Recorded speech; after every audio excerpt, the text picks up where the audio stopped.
All right. Well, welcome to this episode of the Hammer Factor. On this show, we have Ladies All Ride Mountain Bike Skills Camp founder, previous professional mountain biker, and former star of the hit TV show Survivor. Welcome to the hot seat, Lindsey Richter. Hello, thanks for having me. All right. Well, thank you for coming on. Before we get into our interview here, let's talk about Survivor. Tell me a little bit about Survivor, being on the show. How did you end up on the show? It was kind of a fluke thing. I was working in advertising and PR in Portland, Oregon, and during the dot-com boom where everyone had these crazy dot-com clients, and then 2001 was the big dot-com crash. So we all got laid off, and a guy in the office next to me dropped this application on my desk that he'd seen online. And mind you, the internet was very new in 2001.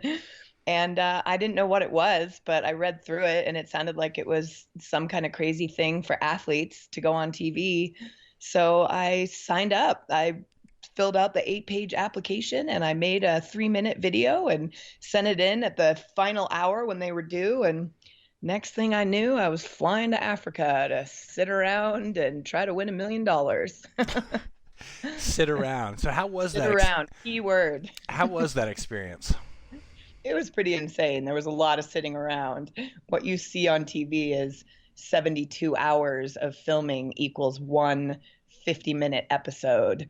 So they definitely put you in a position where you're sitting idle for many, many hours before they come and get you for a challenge. So that's where the insanity kicks in. Right, right, right. Sheer boredom.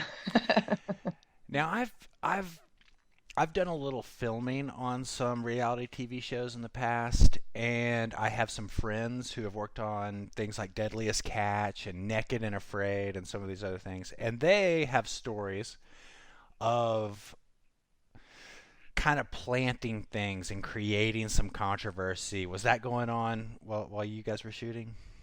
Not as much with us. We weren't really allowed to talk to the camera crew. We would get pulled aside by the producer to do interviews, each of us individually, and they would plant some little seeds like, "Oh, do you find Silas attractive? Would you ever consider hooking up with him? And do you think they're talking about you over there right now?" They never really planted anything specific, but they would get you shaking in your boots and they knew enough about you. I mean, we had to do 8 hours of psychological testing before we got on this show just to make sure that we were legitimately a little bit crazy. And so they knew the buttons to push, they knew I missed my family and my dog. So they would bring all that up right before they started interviewing you. So you're vulnerable and raw before they even tap into the questions about the show. So there's definitely some manipulation going on to bring out heightened emotion. Are you really surviving? Yeah, you're surviving to a degree. I mean, we were in Africa where there was the danger of animals coming and mauling us. So we had armed guards with guns sitting in bushes to protect us. We weren't allowed to hunt because we were on a game reserve. So they gave us food to ration, but it was just like cornmeal, like kind of like cream of wheat, and then 1 can of food a day to share between 8 people. So yeah, we didn't. We lost a lot of weight really quickly, and we didn't go to the bathroom for quite a long time. So, yes, there was an element of surviving. They provided food, but you had to ration it, and you were starving every day. I mean, we were losing a pound or two a day. Oh wow! And how many days were you Yeah, I there? was I was on the show 18 days, You were on but the the show show lasted for everyone else 32 days. 32 days. Way, baby, halfway. So I was reading through your bio, and you came out of that show sort of like, I don't know, a little depressed or not feeling you didn't have a positive experience about yourself after that. Yeah, when I was on the show, you don't really know what's going to show up on TV. So while I was out there, I felt like I did the best I could. I was definitely very emotional, which is part of their plan. They strip you of all your amenities and emotion sets in, especially if you're an emotional being. So I knew that I shed some tears on the show, and it really wasn't until it started airing and they started, showing me doing things I wasn't super proud of, or saying things I wasn't proud of, or acting in a way I wasn't proud of. And those may have just been short moments, but when they put that on TV, it's just exacerbated for the world to see and the world to criticize. So thank goodness there was no social media, but there were chat rooms. And being new to all this, that's what I would do. I would get on these chat rooms and read what everyone was saying about us after each episode. And a lot of things people were saying about me weren't positive. And it was kind of shocking. I thought I did okay, but then to read all these comments about me being whiny or a baby or emotional, or, even things like, oh, she's bipolar, because I'd be crying in one scene and laughing in the next. But what they don't understand is that's even days apart, hours and days apart. So it was really hard to swallow that they kind of picked me to be the dramatic one. I mean, you are who you are, right? You act how you act, but they can take moments out of context, and that's what can be hurtful, is they can put situations or facial expressions, they can put it wherever they want. So someone could be making a face while you're talking and it looks like they're appalled by what you're saying, but they weren't even talking to you at that moment that they got that clip on camera. Mm-hmm. So that's how they manipulated it. They have all kinds of footage they can splice together to make it look like a story. Yep, yep. And combine that with the being anonymous on a chat board, you can pretty much, take off the gloves if, Go to people can be town. so savage on an anonymous chat board. Yeah, go to town. And I was in my 20s and still trying to figure myself out in life. I'd just been laid off and now suddenly I'm on reality TV. It was, quite a whirlwind slap in the face to just suddenly be infamous. I don't like to call it famous. We called ourselves faux celebrities. But they made us pretty famous because this was the third one ever. So we went on all kinds of talk shows and red carpet walks and celebrity charity events. And it was a pretty insane experience. And so being in the spotlight like that and also having some negative reviews come out about me was hard to swallow. It definitely put me into a funk of low self-esteem and depression, thinking that this was my ticket to a new life. And instead it was a ticket to public humiliation. Wow, interesting. So let's take a step back. So before Survivor, before all the things that you've done, where are you from? What were you like as a little kid? I'm from Portland, Oregon. I grew up going to Bend, where I live now, uh, very frequently to ride horses. I was a horse girl. I show jumped horses, and I also guided trail rides. I played soccer, basketball, you name it, softball. I ran track. I was an athlete. That's really how I define myself, my sports. I still hold the high school high jump record. I went to state as a freshman. I really used athletics as a means to express myself, I think. I did great in school. I had lots of friends. I had a great upbringing. I had from the outside, a picture perfect everything. It was great. But I was definitely an emotional being. I was very high strung. I was hyperactive. I didn't really understand my energy. But when I played sports, that's really where I felt like I flourished. So without sports, I went to college and didn't play sports. And that's when I started to kind of lose myself per se, or more so not really understand who I was without sports in my life. Interesting. Yeah. How high did you jump? 5'5 3/4". Nice. There's no way I could jump that high. So Survivor ends. You're in this funk. At some point, you found mountain biking. How did that happen? I mountain biked before Survivor. When I was working in advertising and PR, well, after college, I gained a lot of weight. I lost my body. I was this skinny little athlete, went to college, ballooned. I think like most people do, but I had no concept of diet and fitness. I mean, when you grow up a skinny athlete, you just, that was the carbo loading era. So I didn't know that stuffing my face full of carbs in college while drinking beer and partying and studying all night was going to make me gain weight. So into my 20s, I really didn't know how to shed that weight. I tried the gym, I tried step aerobics, I tried everything, and it just was unmotivating and uninspiring. So my dad actually got me a mountain bike And I just enrolled myself in races in Oregon because I thought, well, I need a kick. I need a kick in the ass. So if I enter some of these mountain bike races without a clue what I'm doing, maybe it will force me to get in shape. And it did. After work, I had this mission to at least get on my bike and go pedal for an hour so that I wouldn't suck in the race the next weekend. So my Survivor audition tape was me on my mountain bike with body paint on, doing silly things. And so I was known as the nude mountain biker. I kept telling people I was painted, I had body paint on.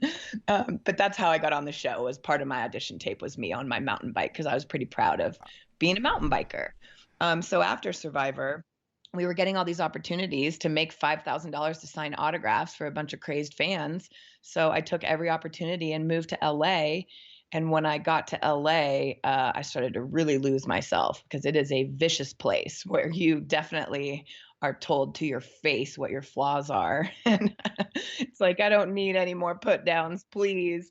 So I would go race my mountain bike wherever I could find races around California. And that kind of propelled me into the mountain bike industry. I Okay. found that was a lot more fun than going to auditions in LA and being told I am not good enough. And did you enter the industry as a sponsored athlete? Were you repping for brands? How did you enter that scene? No, I was just an amateur racer who did it for fun. I never wanted to leave sport class because I didn't want to go any further in my races because expert, you had to go 2 laps. Yeah, I met a guy who was a professional downhill racer at the time, and we hit it off, and he just said, come travel with me.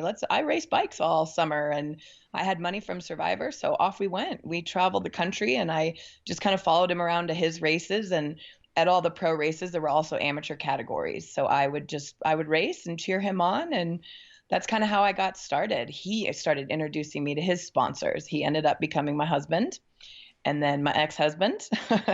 But we had a good almost decade and a half of promoting mountain biking. I learned really everything I know about the bike industry from him. And did you guys travel internationally for this, or were you just in the States, or? Yep, we did. I mean, he raced World Cups, so he would travel to Europe and all over the world to race. And I wouldn't go to all of them, but I went to a few internationally. But yeah, I kind of ended up managing his career. I knew a lot about marketing and PR and advertising, and I had come from some sports marketing jobs in my 20s, and I loved doing all the marketing and PR for him. And over time, he wanted to quit racing, and so I helped rebrand him into more of an ambassador. And that's kind of where I got the idea that maybe you don't have to race to be sponsored. Maybe you can just promote the sport in some way. So through my travels with him and promoting him as a racer and then trying to rebrand him, he came up with the word all ride because he wanted to be more than just himself. And so All Ride became our company, and we had multiple All Ride tours. The Fox All Ride Tour, Santa Cruz All Ride Tour, Specialized All Ride Tour, the All Ride Kids Academy, where we sponsored pro racers. So I kind of dabbled in all facets of the industry, sponsoring kids, racing myself, promoting a racer, promoting products. We traveled around in a big RV and brought a bunch of clothing and products with us. And eventually that moved into demo bikes. I think we were one of the early demo bike programs for Santa Cruz in 2005 before anyone had sprinter vans or demo trucks. We were trucking around with 22 demo bikes. So I really learned how to transfer from being a sponsored athlete to a racer to being a sponsored ambassador. And that's really how I built relationships and learned everything I know about the industry. What's it mean to be an ambassador? How are you a good? What makes a good ambassador? I think a good ambassador is somebody who's passionate about inspiring others using the sport as a tool. Um, for me personally, my job in the industry is to inspire people to come and take our camps, first and foremost, to learn to mountain bike in a way that is inspiring and educational and welcoming. But it's also our job to promote the products that we believe in and to get those products in front of people, get people to try the products. And for us, it's pretty easy because we're not just showing up in parking lots and letting people take our bikes out on the trails by themselves. They're getting on these demo bikes and putting on these products and learning things they never thought they were capable of doing. And that creates a special bond. You know, you get on a live bike and you never thought you could pop a wheelie, and suddenly you're popping wheelies left and right. There's a connection there with the teacher and the product. So I think being a good ambassador is just connecting with the public and all ages, all body types, and encouraging them to try the sport. So at some point, All Ride, and correct me if I'm wrong on this, but at some point you kind of branched off into the ladies All Ride. Is that correct? I did, yes, yes. Unfortunately, the marriage didn't work out and we got divorced, and I started my own division of All Right. And he had always encouraged me to start something for women, and I just didn't really know what it was going to be. So I started Ladies All Right in 2013, just kind of with a mission to have it be a movement. And my take on All Ride was, if ladies all ride bikes, the world would be a better place. And so I knew I wanted to teach mountain biking, but I didn't want to do it the conventional way. I'd volunteered for a few mountain bike camps that were already in place, and I saw what was missing. I felt like the industry was missing an emotional component. So, come full circle from my emotional survivor days to Hmm. celebrating my emotional side and really acknowledging to the public that we understand mountain biking is intimidating and scary and can bring out, your true colors. It can make you throw temper tantrums and have fits on the trail and lose belief in yourself. But if you stick with it and you keep trying and you learn the process and procedure of how it all works, it can be a real confidence booster in life. So I decided to start the program with this emotional component to it, where I am being really honest about how emotional this sport can be and how it can change your life because of the trials and tribulations it puts you through. It teaches you how to suffer a little bit, but it also gives you great freedom and pleasure. So that's really where my mission for Ladies All Right came from, was dealing with my own depression and my own low self-esteem at times. I found that on the bike, I just felt so alive and so free and confident in my abilities. So I wanted more women to see what they're capable of through sport, to hope, with the hopes that in turn they would see what they're capable of in life. Yeah, and I think in all outdoor sports, mountain biking, whitewater kayaking, just it's so important to see other women out there doing it. It's just, Yep. I mean, it Yep. it is it. I mean, you're feeling that, you're feeling that hole, that niche. But I think that just even seeing another girl out there doing it, or leading a ride, just goes a long way without any of the other stuff. Yeah, we like to say, if she can do it, I can do it. Yeah.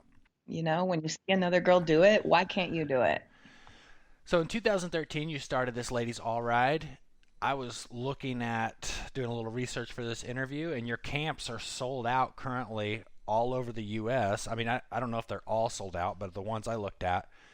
Why do you think there's so much? You're having this success. Like, what's the secret sauce there? Yeah, I don't know. It's the scariest thing ever to start running events, because it's like, throwing a party and just hoping hoping people show up. I really do think it's the fact that we are so open about the emotional component behind mountain biking. We want women to come together to bond over bikes. It's much more than just a skills camp. I mean, we have amazing coaches and we're all highly trained and everyone gets amazing skills under their belt coming to our camps, but they get a lot more. We our vibe and our energy is very warm and welcoming. I make a speech at the very beginning that talks about how, let's all take a deep breath and let our egos go. This is not a place where egos belong. Nobody cares if you're not the fastest on the trail or you're the one person in the group not getting the wheel lift. We're here to support each other and encourage each other and celebrate the challenges that mountain biking brings into our life and celebrate overcoming them and being good to ourselves and being kind to ourselves. It really is kind of a mountain bike life coaching weekend where we really want to just celebrate the strength of women in numbers, and we want to grow the community. We want to bring women together to meet other women and make friends. It's just a full on bonding weekend on bikes. but it's also not girly girl rah rah. I'm a full tomboy who didn't feel like I fit in with women. And so I wanted to create a series of events where more women like me come to see we're here. There's a lifestyle that exists for you. Even if you did feel like you fit in with women, this is a great sport that just kind of, I don't know, it breeds really cool ladies. And I just want more women to be supported by women because there's a lot of power in that. Mm. I'll agree with that. I live here in Asheville, North Carolina. We got a thriving bike scene here, Totally. and it's cool to see. There's so many rad ladies who are out there. I mean, Yeah, you have a great community. Some of our coaches live there. um, so you started this camp. It's become a big success. Obviously, that's got to feel good. But let's flip the switch. What's the lowest moment of your career through racing and through this camp? What stands out as a place where you were at the bottom? Yeah, I mean, going through divorce was pretty hard. We were both in the industry and, we had a lot of sponsors together and we worked together and we're together 24/7. So that was pretty low. It had to happen and it was very sad and hard and I didn't know if I was going to make it with Ladies All Ride on my own, changing my name back to my maiden name. Like it was very scary and very hard and I think one thing that really boosted me up was my community of mountain bikers who were always there for me, supporting me. Even when I went to these camps while I was in the middle of the divorce, I would start crying during my opening speech. And I would admit it, I'm going through a divorce right now and it's been hell. And I see other ladies start crying in the crowd. And that lifted me up every time because I felt like, okay, we're doing something important here. We're admitting our low points. We're admitting our weaknesses. We're showing them that we're just as vulnerable as they are because women come to these camps feeling nervous and vulnerable.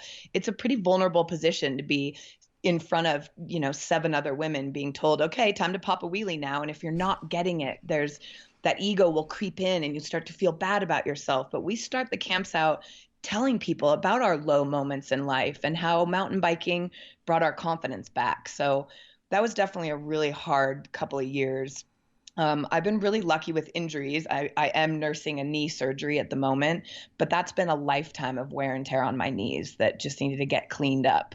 But injuries are hard. You have to go from 100 miles an hour. I travel all over in a Sprinter van. I'm riding my bike almost every day. In the winter, I'm snowboarding or skate skiing. And I've had this knee injury since early January, and I haven't been able to do anything for a couple of months. And that's a time where we have to really reflect on how sport brings us to life and makes us feel so confident and good about ourselves. But we also have to find those feelings when we don't have sport. So I feel like injuries, again, relating it to life, really teach us how to deal with these low moments by changing our thought patterns. That's a big thing we talk about in our camps is you can't be thinking about smashing your face on that rock. That's not going to help you get through. You think thoughts that serve you, positive thoughts that keep the wheels rolling forward. And that's easy to say when I'm on a mountain bike and I literally have to keep my wheels rolling forward. But when I'm sitting in this machine watching my leg move mechanically for 8 hours a day, your brain goes to some sad, dark places. And I've really had to learn through injury to just be okay with the moment, be in the moment, be okay with the moment, and look forward to what's ahead. Yeah, you can't spend too much time looking back. There's always a new dawn. Yeah. So flipping the switch, what sticks out as the top? What memories you look back on and you're like, oh, this is rad. This is where it needs to be. I mean, every time I get a message or a woman tells me that my camp changed her life or brought some kind of newfound confidence, I get messages all the time from women saying things like, I was scared to get divorced. And by you just telling me what you went through, it brought me confidence to do what I needed to do for myself. Or I was scared to quit that job that I was miserable in and go for the promotion. But being in your camp made me see what I'm really made of and made me believe more in myself. Like, that's what this is all about for me, is inspiring women to be strong and capable and to see what they're made of. That's everything to me. You spoke a little bit ago about how important community was when you were going through a divorce and how that really helped you kind of get out of that situation mentally.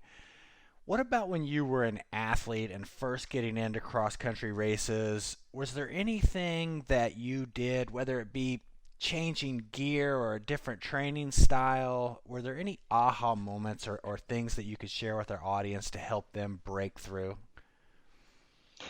I feel like I've never been much of like a ritual person and I didn't really know that much about gear. Um, yeah, I think it was just racing really taught me how to push myself. And that's what I liked about racing was we think we have these limits, but when you're out in a race and there's a girl on your tail and you want to win, but your body is screaming and burning and you push and you do make it past the finish line in front of that person that you were trying to outrun, you start seeing that those limitations in your mind are just that. They're just in your mind. And when your mind can flip that switch into, no, I'm not going to listen to this right now, I'm going to push harder. I love that about racing. I love that ultimate suffering where you don't think you have any more pedal strokes in you, and then you do. You find it. You dig deep and you find it. And I think that's suffering through sport, that those painful moments in a race or climbing up that big hill where you don't think you'll get to the top, but you keep on climbing anyway. And then you do get to the top and your legs are still attached to your body. Those are the moments that I think have really helped me in life, because life does have suffering, and physical suffering, it has an end usually. Like, I'm going to get to the top and this burning's going to go away. I'm going to cross the finish line and this pain and this spit flying all over my face is going to end. But emotional suffering doesn't have a time limit. It doesn't have a 6-week recovery. You don't know when that emotional pain is going to end. So I think those have been some aha moments. Oh, yeah, this all relates. I can get through this. This suffering will end. I may not have a timeline on it or a finish line in sight, but if I stay in the moment and kind of embrace the suffering and really feel it and listen to it and observe it, I will get through it. And I think that's really what has helped me in life are these moments on the bike where it hurts and I get through it, have helped me with these emotional moments because I know that I will get through it. What about in some of your students? What have you seen in your camps when you're teaching somebody and they're just struggling with something, all of a sudden they break through? Is there anything that stands out or any trends there for helping them kind of break through?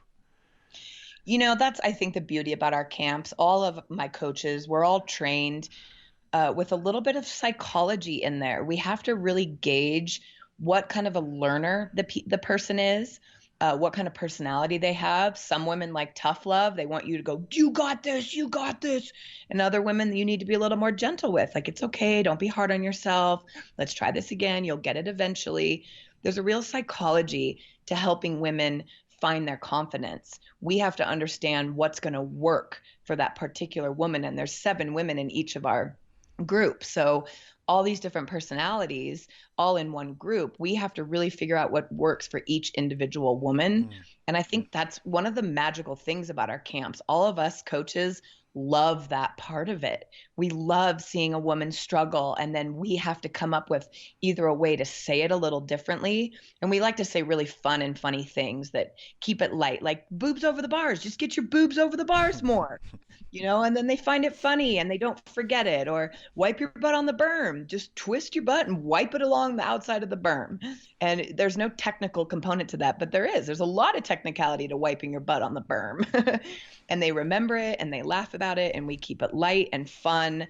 And we just try not to let them put pressure on themselves to get it right every time. What is the number one piece of advice you'd give a young athlete who's wanting to improve their game? Someone who says, you know what, I've done a few races, I want to get on the podium. What should I do? Stand up all the time.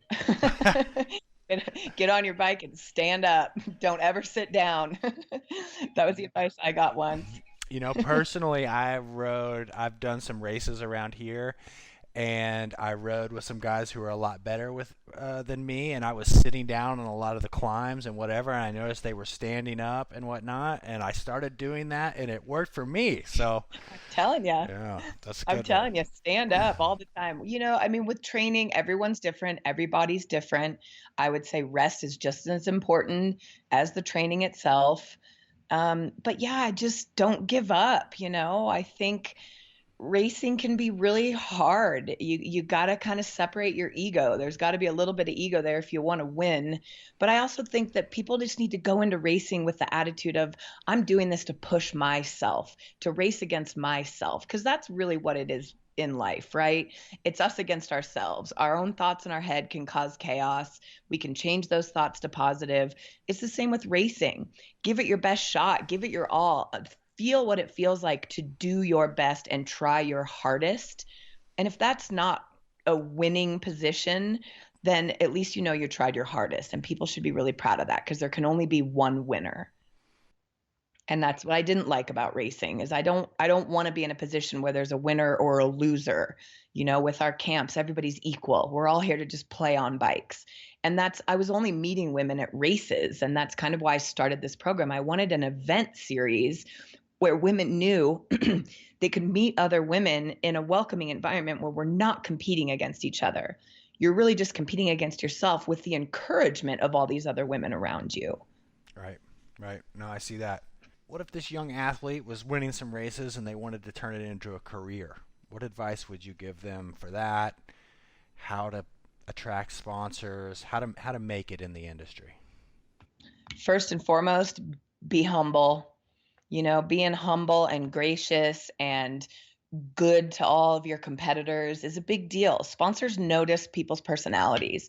You can be the winningest racer of all time, but if you're an asshole at this day and age, people don't like that, you know? So being kind and being gracious is a big deal. Really acknowledging what you can do for sponsors, that's a big deal. You never approach a sponsor asking them what they can do for you. You approach a sponsor with a mission to help them promote their product, to help them get their product in front of people or inspire people using their product as a tool. It's always about what can we do as athletes to help these brands get in front of more people. I think that's a big mistake racers have made in the past is, well, I win, you should sponsor me.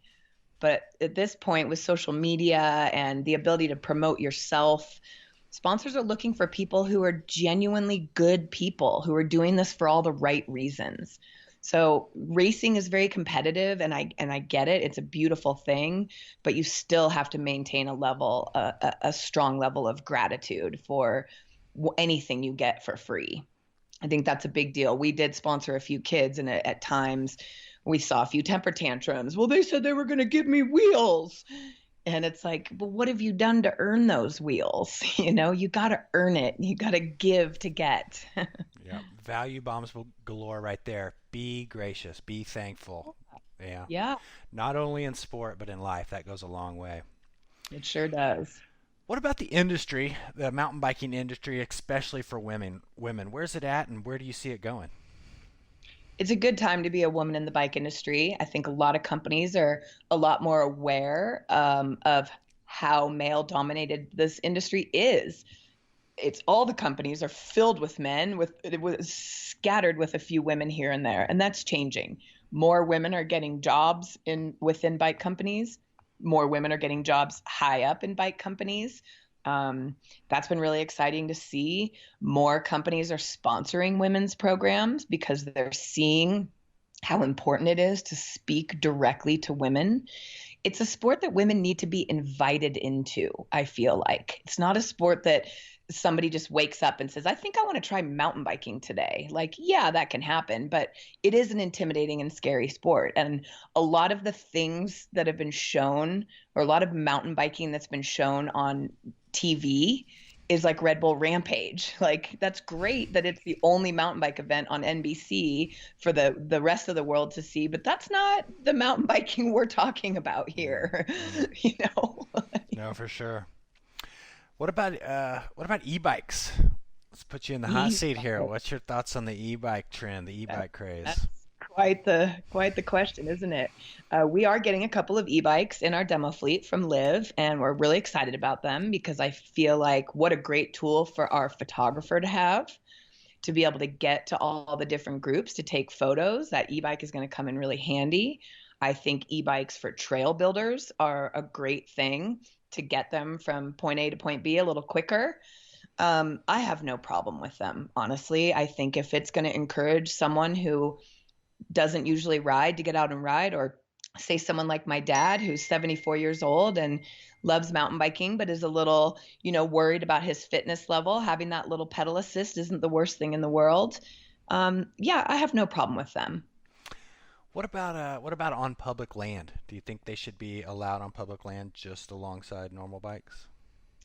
I believe in the rules that anything with a motor or power has its place, and anything that doesn't have a motor or power or is powerized has its place.